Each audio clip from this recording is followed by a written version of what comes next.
আসসালামু আলাইকুম। আজকে আপনাদের মাঝে আরো একটি নতুন ভিডিও নিয়ে আসলাম। তো ভিডিওটির সঙ্গে থাকুন এবং শেষ পর্যন্ত দেখার চেষ্টা করুন। দেখেন আমার হাতে একটি ইউনিটের কয়েল দেখতে পাচ্ছেন। এটি মূলত আপনার শু, এটা নিয়ে এখন আলোচনা করব। তো দেখেন আমি আনবক্স করতেছি। এটি মূলত বর্তমান সময়ে খুবই একটি গুরুত্বপূর্ণ জিনিস। এটি প্রত্যেকটা মসজিদে ব্যবহার হয়ে থাকে। এটি হচ্ছে আপনার শু ইউনিট। এটি মূলত আপনার আউজা হয়ে থাকে, তোয়া হয়ে থাকে, সাউন্ড মাস্টার হয়ে থাকে। তো আমার হাতে যেটা দেখতে পাচ্ছেন এটি হচ্ছে শো ইউনিট। এটা হচ্ছে আপনার 4টা লুবিং আছে, কালোটা হচ্ছে কমন, আর লাল আছে বা অন্যান্য আরো 2টা কালার আছে। তো এর মধ্যে আপনার কালারের ভাগ হচ্ছে আপনার লালটা, কালোটা হচ্ছে কমন, লালটা হচ্ছে আপনার 60 ওয়াট, এটা হচ্ছে 20 ওয়াট, এটা হচ্ছে 40 ওয়াট।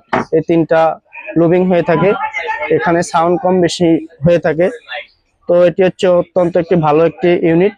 তো ইউনিটটি নিতে চাইলে যোগাযোগ করুন জামগড়া মা ইলেকট্রনিক্সে। দেখেন এখানে আপনি লুভিং এর সব সিস্টেম দেওয়াই আছে। তো এটি নিতে চাইলে যোগাযোগ করুন। ধন্যবাদ।